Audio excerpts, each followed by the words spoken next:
just like a friend from back home. This is your Filipino radio experience in Las Vegas. PHLV Radio. PHLV Radio.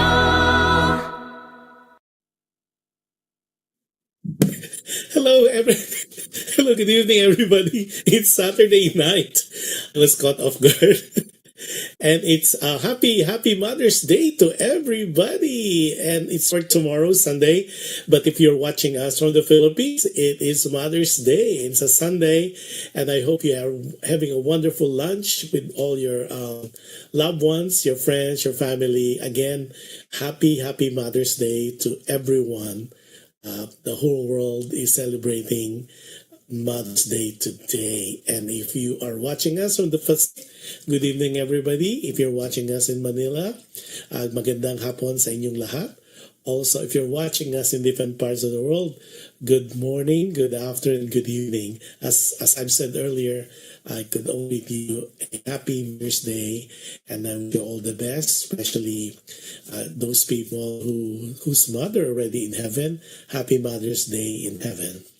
Ayan, ang ganda ng topic natin. Ayan, meron tayong, from PHLV Radio, meron tayong logo there, yung Happy Mother's Day to everyone. Talagang mothers are sabi nga, they are the angels sent to us by the Lord to take care of us. And maganda rin yung topic natin for today. But before anything else, before we continue, we are on PHLB Radio YouTube channel.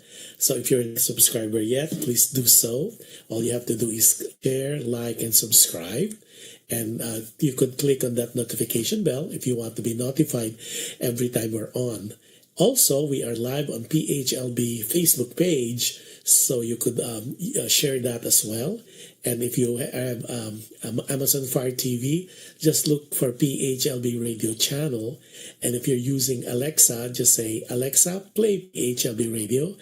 And simultaneously, we are also live in different podcasts, namely Apple Podcasts, Google Podcasts, iHeartRadio, and Spotify. And if you have any questions of any of the shows of PHLB Radio and the station, all you have to do is go to our website, which is www.phlbradio.com. Yan, ako, ang daming mga ganap ngayon aside from Mother's Day. And before anything else, let me make sure that ako nagte-text. So live na live po si Kuya Jush now. I know it's been a while because it seems like I was out out of the country, and now I'm officially back here in my home base, which is Los Angeles. So magandang araw sa inyong lahat. So before anything else, I would like to to thank everybody kasi hindi po surprised na everything that we do here on PHLB Radio in two of my shows, yung Alam Mo Ba with Josh and with every Friday or Saturday in different parts of the world, as well as Alam Mo Ba, and as well as Dear Kuya Jush. We are working so hard for that. And recently, we were recognized by the Communicator Awards. Yan, this is the 30th year that they're having this Communicator Awards. And pinalad po na ang ating show, ang ating munting show, ang ating Alam Mo Ba with Josh and with we won, and we are one of the awardees. Yeah, we were just waiting the trophy to arrive, and I'll share that with you. It would not have been possible without our audience, of course, the listeners and the viewers. You are making us the way we are, and we cannot be a success as a station, as a show, without your support. Yung talagang pong unbelievable support. Yung maraming salamat. For people who are asking, ano ba yung Communicator Awards? It is an annual international awards program that recognizes excellence and innovation in marketing, communication, and design. The awards are presented by the Academy of Interactive and Visual Arts and honor individuals and companies have made significant contribution to their field. The Communicator Awards have been recognizing excellence in various fields for over 2 decades and have become one of the most respected and prestigious awards in the industry. The awards are open to individuals, companies, and organizations of all sizes and types, and entries are judged based on their merit, value, and impact. And of course, yun nga po, winners of the Communicator Awards receive a trophy, which you see there, and recognition for the award website and social media. And I think you are seeing that a lot. So some of the categories include marketing, advertising, digital and social media, public relation and communication, design, visual art, and audiovisual. So tayo po nanalo sa category inclusion and of course diversity and equity po. So yun po ang pinanalunan ng Alam Mo Ba with Josh and Noel. So maraming salamat po sa inyo. I am sharing this with each one of you dahil po it would not have been possible. And of course, kudos to the management and owner of PHLV Radio. Yan po I see Johan Saison and Flora Saison because for the trust that they have given me a platform to share with you all the things that needs to be shared. Raising the film, and of we are always seeking for representation for the Filipino American community. And also kudos also to our technical team because as you have seen past shows talaga pong they're doing all the best efforts at talaga sabi nga ni Johan talaga it was worth yung kanilang late ramen run. Nag-overtime po tayo most of the time for dear Kuya for Alam Mo Ba, so it was worth the wait at sabi ko nga more blessing and more awards to come and this is just a beginning. So again maraming salamat po. I am at loss of words to extend our gratitude and our heartfelt pasasalamat sa inyong lahat for the things that you do for our station. Yan po. At maraming salamat as well. So, like what I said earlier, teka, dami ng mga si Katrina Poblete sa Loom, of course, from Doha, Qatar. Ako, one of these days, we're putting something together and definitely I will swing and do a live show with all our friends in Doha, Qatar. Yan si Katrina, si Doc Rosana, the Euphemia, of course si Oeng, si Medi, the kids, si Denise, si Angela, and of course Kiel, who's doing such a fantastic job as well in UK for representing us in the law field at Oxford, Brooks Law School, as well as of course si Ayana Poblete who's doing naman so well in the theater world in UK with all the things that you guys do. Kudos to all of you and keep it up. So sabi ni Katrina Poblete sa Loom, magandang umaga po mula sa Doha, Qatar. Happy Mother's Day to all mothers around the globe. Yes. Si Tony Bordeos is watching as well. Tony is watching us from Carson, California.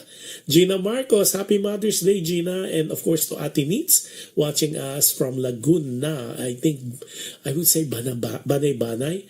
Mina Del Rosario Morong is watching us from Tarlac. Mina, I promise next time I visit Manila, hopefully soon, I will definitely swing by so I get to know Evo and of course you, and I'll spend some time also in Tarlac. Si Desi Santos, my cousin, the beautiful cousin of mine. Happy Mother's Day to you. I'll see you soon. So, our topic for today, naku, yung mga magpapa-shoutout po, you're all welcome. Maganda po ang topic natin at so apropos, sabi nga, it is so timely because it is about mothers. Teka muna, si Tony Bordeos. Happy Mother's Day sa lahat ng mga mothers na nanonood sa ngayon, sabi ni Tony Bordeos. Si Tony po is one of the par excellent na hairstylist dito sa Carson, California. Sabi ni Mina Del Rosario, sabi naman niya, hello po, hello to you as well. So ito na, nako, yung mga atin audience dyan I hope that you are able to participate today.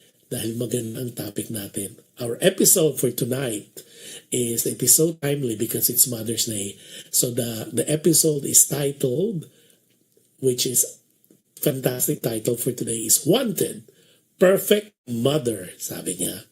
So sabi nga ni Mina, pahabol pa. Happy Mother's Day sa mga mommies out there. Yan, ako, talagang full force ang mga mommy natin. Si Ninita Marcos is watching. Ate Nates, kailan ka babalik? Kailan na balik ka na? And hopefully you're doing well. And definitely, I'll be waiting for you to come back. And of course, the house, mom's house is way open. With open arms, hinihintay lang ang iyong pagbabalik. Anyways, happy Mother's Day sa'yo as well. Ang topic natin or episode for tonight is Wanted, Perfect Mother. Yeah, hindi po ito yung film ni Christopher at ni Regine Velasquez, Viva Films. No, it's nagkaroon lang po ng almost same title. So, it's about mothers. Okay, ito na. Let's start. Okay, let's see here.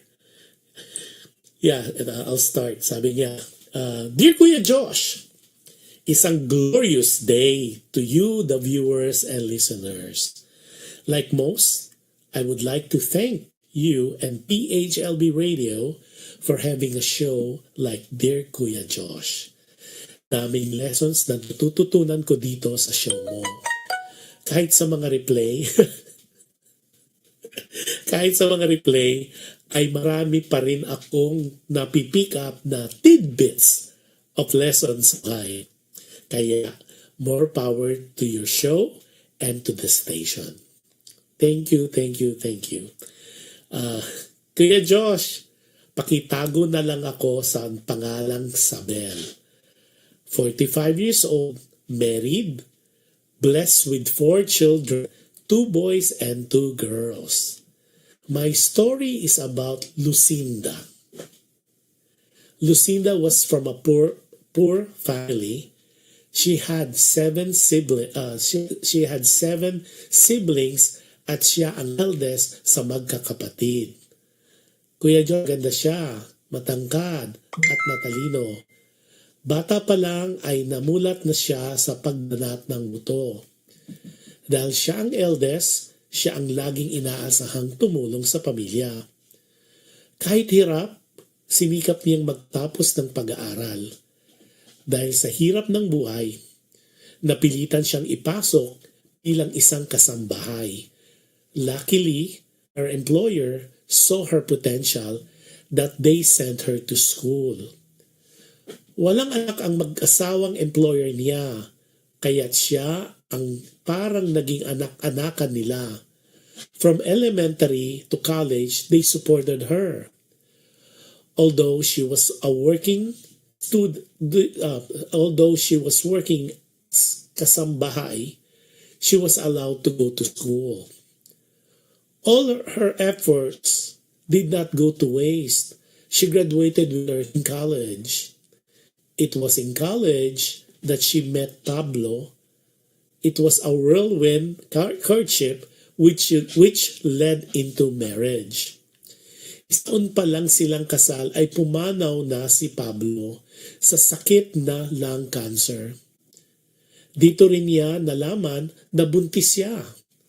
Dahil sanay sa hirap, sinikap niyang maging maganda ang buhay niyang mag-ina.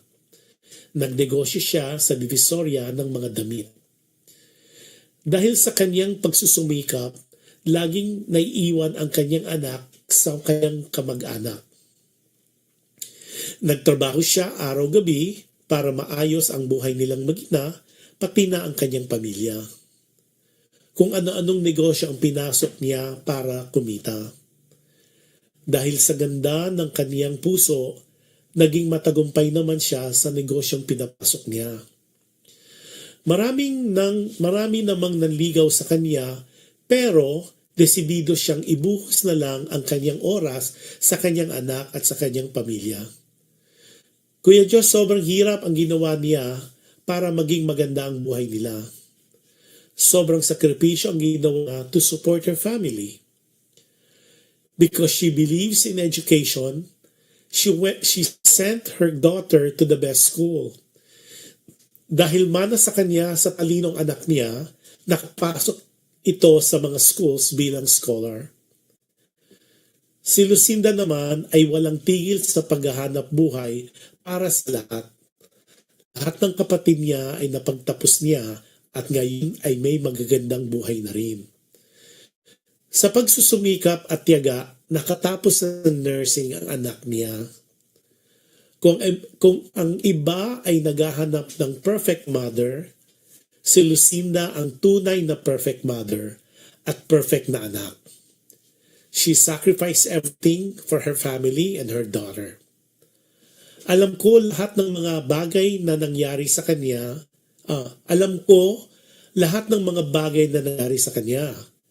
Ang mga paghihirap niya, ang walang tulog para maitaguyod ang buong pamilya, ang pagtitiis niya mawalay sa kanyang only daughter dahil kailangang magtrabaho siya. Alam ko lahat ito dahil si Lucinda ay ang aking ina. Kaya ang po sa lahat ng mga anak, mahalin natin ang ating mga magulang, lalo na ang ating mga ina. Always remember, to carry a child inside them took 9 months, and that is not an easy task. And every time a mother gives birth, one foot is in the grave. In Tagalog, every time na manganak ang isang ina, ang isang paa niya ay nasa bingit ng kamatayan. Minsan, we feel na they are against us kasi strict sila. Always remember, they have our best interest at heart. They would always have our backs. Kahit minsan makulit sila o na mas nagsungit, lagi nating tandaan na may pinaguhugutan ang mga ito. Ito ay galing ito sa pagmamahal nila sa atin. Maraming salamat sa pagbibigay oras sa aking story. I hope kahit papaano ay nakapulutan ito ng aral at mga leksyon na pwedeng gamitin sa panghabang buhay. At lalo na sa pakikitungo sa ating mga magulang, lalo na itong Mother's Day na darating. Isang taga-subaybay, Sabel. Nako, grabe. What a story. Ang ganda. It was so timely na ito ay about mothers.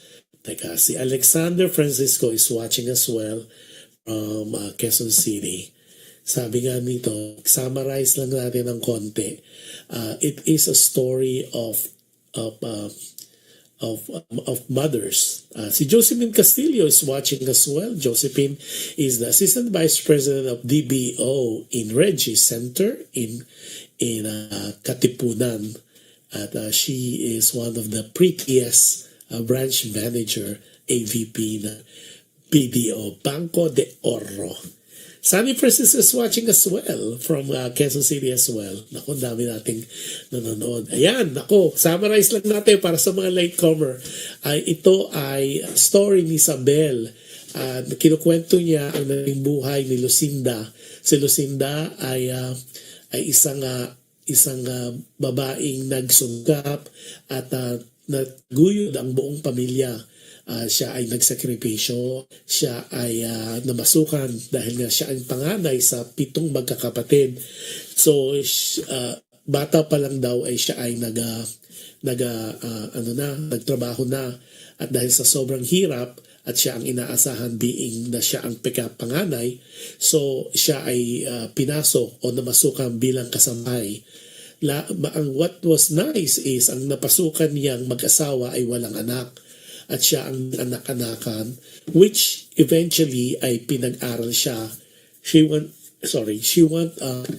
sent to school kahit nagtatrabaho siya bilang kasambahay. Dahil nga raw ito'y si Lucinda ay matalino, maganda at matangkad, ay nagsumikap itong makatapos. So kahit na nagtatrabaho siya while she was working as kasambahay, nag-aaral siya. Dahil nga matalino siya, she finished her school. At dito rin niya sa college nakilala si Pablo. At ito ay yung whirlwind nga daw, mabilisan. At ito ay nag-asawa. Sadly, Pablo died o pumanaw a year after the marriage, and only during that time also she found out that she was pregnant by with a kid. At ito nga ay isang babae na inaruga niya dahil nga because of she needs to fend for the whole family. Excuse me. She opened so many businesses, and luckily because of her being partnered, siya ay nagtagumpay naman. Yun nga lang, ng sakripisyo, lots of sacrifices, sleepless night, na lahat ito ay nakita at nasaksihan. Marami rin ang ligaw sa kanya, ngunit she decided that her life will be just dedicated to make the family better, lalo na mabiging magandang kinabukasan ng kanyang unika iha. Okay? Tapos, sa daring na nagawa niya is na pagtapos niya lahat ng kapatid niya. So, siya talaga ang naging sacrificial lamb, kumbaga, na siya ay nagsakripisyo at siya ang nagtaguyod sa buong pamilya. Immediate family, including her family. So, of course, yung sa letter, magtataka ka kasi si Sabel, yung letter sender natin, sabi niya, alam ko ang lahat ng nangyari kay Lucinda, alam ko lahat ng pinagdaanan, lahat ng sacrifices niya, lahat ng mga sleepless night niya, lahat ng yung sacrifice niyang malayo sa only daughter niya dahil she needs to work. She was working, she was selling clothes sa Divisoria, and she opened so many other businesses, and all of them turned out to be great businesses dahil nga may hipo ng swerte at dahil sa kanyang intention was good. So obviously na blessed. Sabi nga niya, ay huwag kayo magtaka kung bakit alam ko lahat ng pinagdaanan niya dahil si Lucinda ay ang nanay niya, nanay ni Sabel. So what she was hoping that better would give lessons, parang advice niya na we should really be appreciative and grateful to our parents, especially the mothers, because nurse na si Sabel eh. So sinasabi niya na when to carry a child in their womb for 9 months, it is not an easy task. Hindi siya madali. Lalo yung mga nanay natin, alam natin the sacrifices you have to do to give birth. At sinasabi nga ng mga kakatanda na pag nanganganak, at binanggit rin ni Sabel, when they give birth, pag nagsilang sila ng anak into this world, isang paa nila ang nasa grave o nasa hukay, because it is not a walk in the park to give birth. Us guys would know that because hindi naman tayo ang nanganganak. But the ladies would know that, especially yung ating mga listeners na mothers, you would know the pain that you have to go through.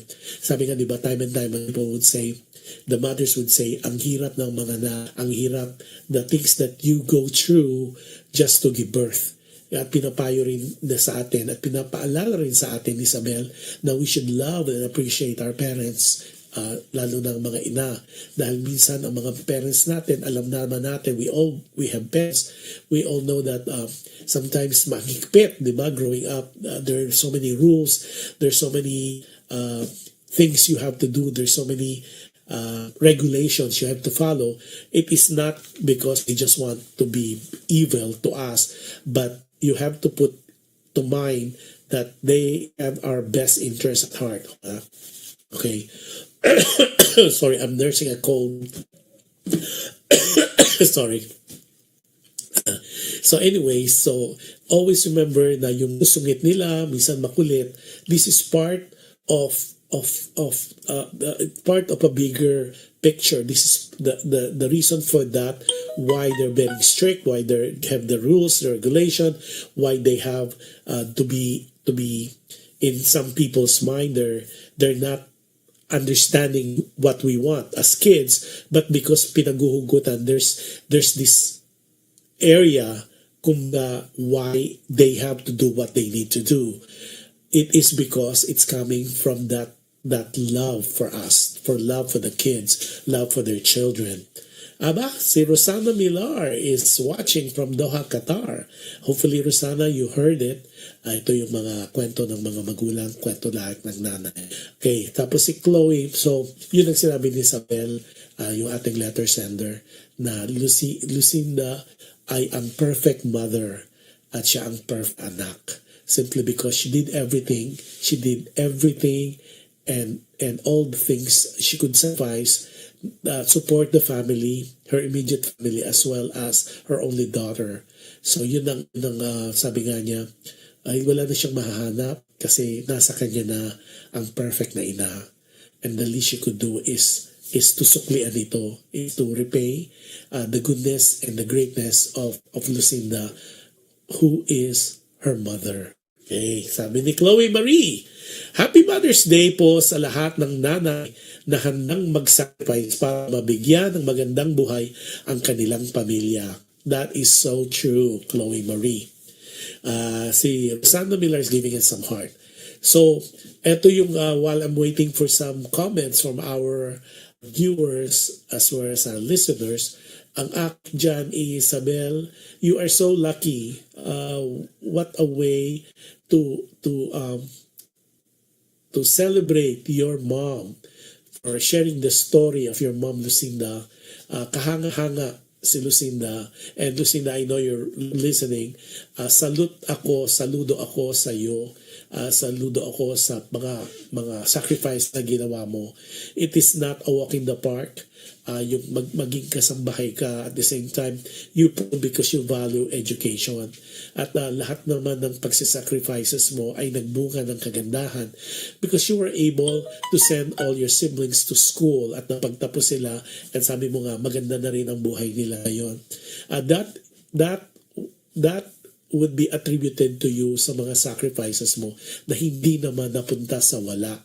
Ang ganda ng niya mo and I could only imagine the hardship too because it is not easy to go and to experience that at such a young age, and then of course to be a widow at after marriage. And parang isa na naman tong suntok sa'yo, dagok ng buhay, pero you still strive, hindi ka you didn't give up, and this is what life is about. Sabi nga, pag nadapa ka, bumangon ka. It is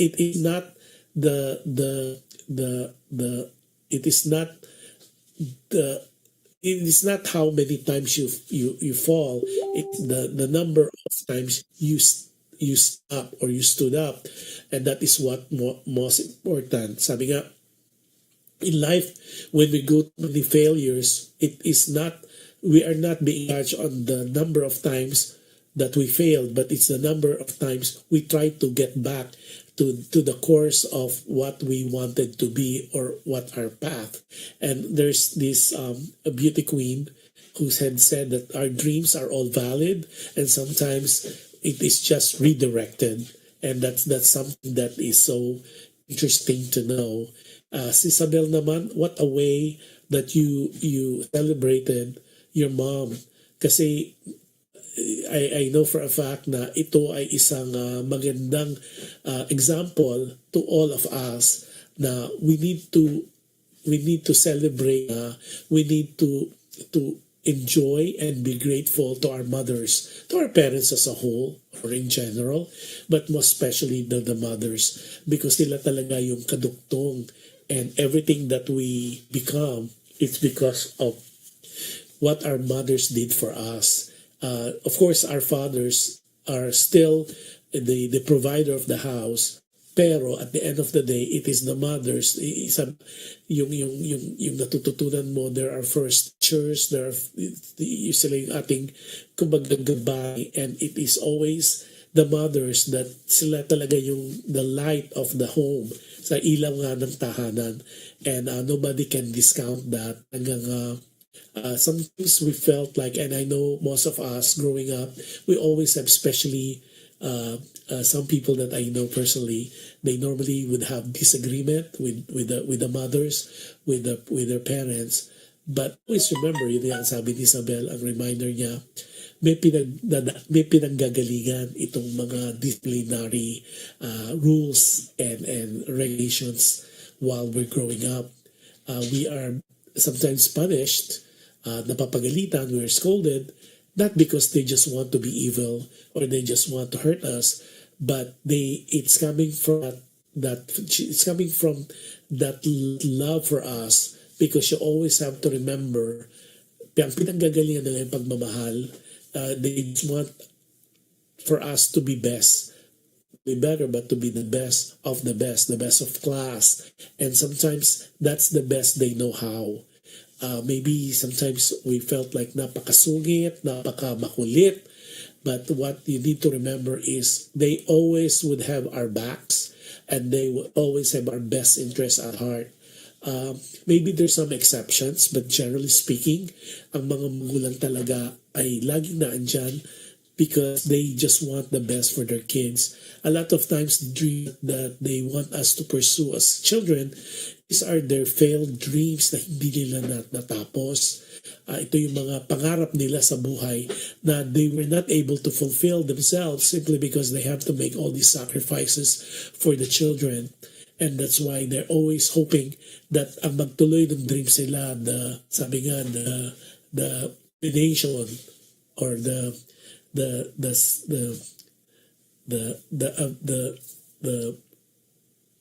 yung kumbaga katuparan ng kanilang pangarap ay maisa katuparan ng mga bata, ng mga anak nila. So napakagandang tribute talaga itong letter nito ni Sabel for us. It is a good reminder at maraming salamat Sabel for sharing that the greatness of your mom Lucinda. For you Lucinda, like what I said earlier, I said to you, nakahanga-hanga yung ginawa mo as a person. I am hoping that one of these days I got to meet you when I come visit again Manila, and I'm hoping that by God's grace we will see each other. At personally, I would shake your hands or give you a hug. Ikaw ang living example of a perfect mother na talagang without a doubt, ikaw yung nagsikripisyo, you gave up your dreams, and napakita mo ito sa kagandahang loob mo. And I know, in the end, you will be handsomely blessed by the Lord because of what you have done, not only for your daughter Sabel, but for your whole family.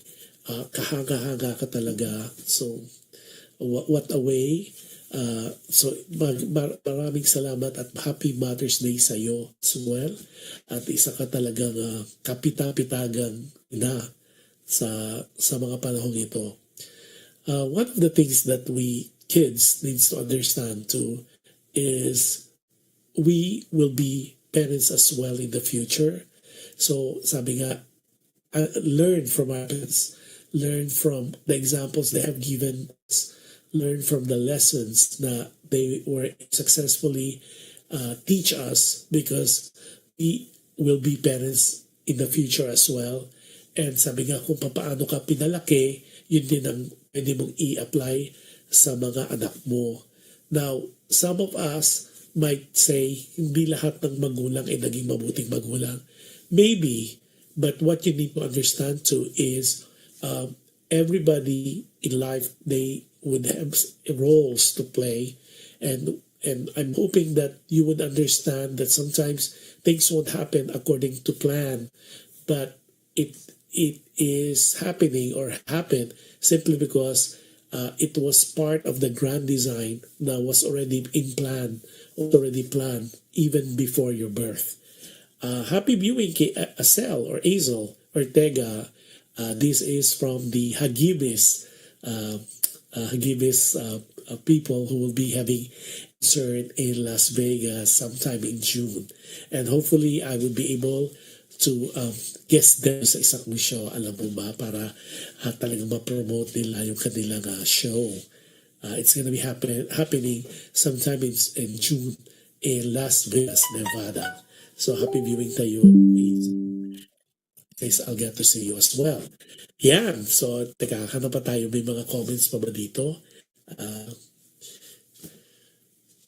So what a way talaga. Ayan, salamat sa mga nagbibigay ng mga hearts. Nako, talagang nakakataba po kayo ng puso. Doon sa mga nanay naman na share niyo naman ang inyong mga plans at yung mga anak natin. What you need to do is honor them now.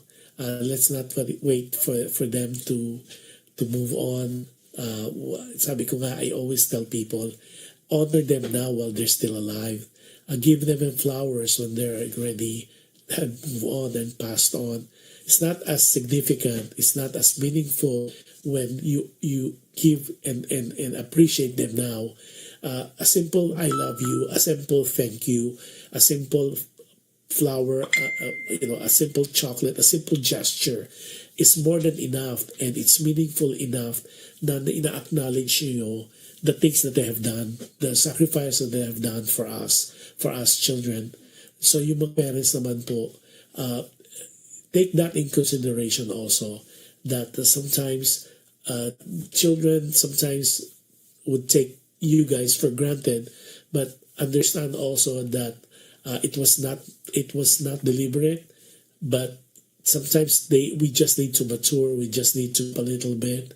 So I'm hoping that through our simple show na ma-understand nyo the hardship that parents would go through just to provide us kids, the children, a better future. So this Mother's Day, Philippines or anywhere else, this Sunday, which is May 12, be more grateful, be more appreciative, recognize the importance of our parents, especially our mothers, because our fathers will have the day. There is Father's Day next month. But for now, offer a prayer or so, a little thank you, a little card, a little note. Maybe you could do, if you could cook a special meal for them. It doesn't have to be elaborate. You don't have to spend that much. Just a simple meal. Maybe you could cook breakfast for them, or you could make a fruit shake for them, or you could clean the house especially, or you could do some special chores, and you could tell your mom, "Hey mom, I'm cleaning the bathroom, I'm cleaning the kitchen, I'm arranging the garage, or I am cleaning your car." Simply because it's my way of appreciating you. It's my way of celebrating you on this special occasion. You could always think of something. You don't even have to spend money on that, especially if you are in a tight budget. But a simple gesture, a simple manifestation of how appreciative you are to your mothers is more than enough. At I am pretty sure you will be well appreciated, kasi lahat naman tayo, all of us wants to be acknowledged. We want to, at least we know for a fact na yung mga hardship natin, especially the mothers, that it is recognized, that they, kumbaga may pinagtunguhan, merong naging outcome na maganda, at when we expressed our love for our parents, especially our mothers, for tomorrow, make it not only for that day, make it like a daily thing, because parang all of us, we want to be appreciated. We want to hear "I love you," the 4-letter word, right? We want to know that someone that we care most, that someone that we love dearly, na appreciate at na verbalize yun. Don't na, oh, alam na nila yun. No, don't do that. Be more vocal. I think yan ang nagiging issue lately. Sometimes we kind of keep it to ourselves. We are not as expressive. Maybe it's a cultural thing. Maybe it's not how they were raised. But you could start by giving them a hug tomorrow, or when when you come back from work or from school, give them a hug and say, I love you, mom, or thank you for being my parent, being my dad, thank you for being my mom, and thank you for all the good things and beautiful things you have done for us, not only for me but also for everyone else. Do not wait when they're sick already and when they're old to express your appreciation. Don't wait for that time have moved on when they're dead, and here you are crying a bucket because you are so sorry that you are not able to express how appreciative you are of them. Do it now. Sabi nga, it's the power of now. Let's not procrastinate. Let's not wait for tomorrow because tomorrow might never come. So always remember, appreciation now should be done, especially appreciate it now, and it would give you a better effect on them kasi ang sarap ng feeling na na-appreciate na natin sila while they're still around. Because especially with all the things that's happening in the world, there's so many things that unperceivable, and people, we hear our friends that they're getting sick or they're dying, but let's not wait for that special moment wherein we could say our thank you, we could show our gratitude, we could share our appreciation, and we tell our parents how wonderful they are to us, and what you are now is a product of what they have done for us, and that is the little message that Kuya Josh would like to impart on all of us, especially what Sabel had reminded us as well. So with that said, maraming salamat as always for tuning in at doon sa mga tao po na continuously supporting ako. Maraming salamat po, and keep sending us those letters. Para yung mga letters, and hopefully we were able to read them on air, at napaka wonderful to know na talagang na-appreciate niyo po ang ating munting programa. Sabi ni Rosana Millar Barrera, and siya, behind every great person is a truly amazing mother. That is so true. Totoo yan. Behind every great person is amazing mother. Totoo po yan. Sabi nga, mothers knows best. At sabi nga, what can you say? I cannot say anymore. Sabi ni Rosana Millar Barrera from Doha, Qatar. Salamat, nanay. Siguro yun ang pinaka-best is when you are able to acknowledge, we are able to say thank you. We are able to say, I love you. Mahal kita, inay. I think that would be the best words that you could say to your mom, especially on their special day. Honor them, love them, appreciate them, and be grateful for their presence in our lives. Because don't wait for the time na mawala na sila sa inyo before you will be able to appreciate. So yung mga tao na naging matigas ang ulo o pasaway, it's not too late. Let's not wait when it becomes too late. So let's put it to heart. Make amends now. Appreciate them now, because again, tomorrow might never come. Don't say I'll do tomorrow. Do it now. Do it today. And with that, ladies and gentlemen, maraming salamat again for tuning in. As always, this is Kuya Jush saying we'll see you next week. We're live again now that I'm back, now that my jet lag is over. Maraming salamat po, and good news are coming our way. Marami pa po rin surprises in store for you. At as always, thank you for your constant support, your unwavering support, unceasing support of PHLV Radio and of my two shows, Alam Mo Ba with Josh It, as well as our dear Kuya Josh. Maraming salamat po. I don't have the words anyway. I'm lost of words to say how grateful I am for all the things that you do for our shows. Yung mga nagsishare po, Arting Hair, At yung mga our team replay, happy viewing sa inyo. At yung of course yung team live, I know it is such a wonderful, wonderful feeling to know that we are appreciated as well. Rosana Millar Barrera, sabi niya, congratulations Kuya Josh at PHLV. Yes, maraming salamat po. For again, maraming salamat. We could not have done the Communicator Award na nabigay sa atin without your help po. Sabi niya, Spanish na siya. Dios mabalo. Yes, maraming salamat, Rosana. And definitely, I am planning to visit Doha, Qatar. Hopefully, by God's grace and God willingness, it will happen before the end of the year. So we'll see. And definitely, I can't wait to do a live show with you guys there. And a shout out to the Ophelia. Nako, I'm waiting for you to guest on the show maybe soon, si Romy at saka si Mary, because I would like to really to invite you so you can share the tidbits on how your parenting style, because all your kids are doing so well.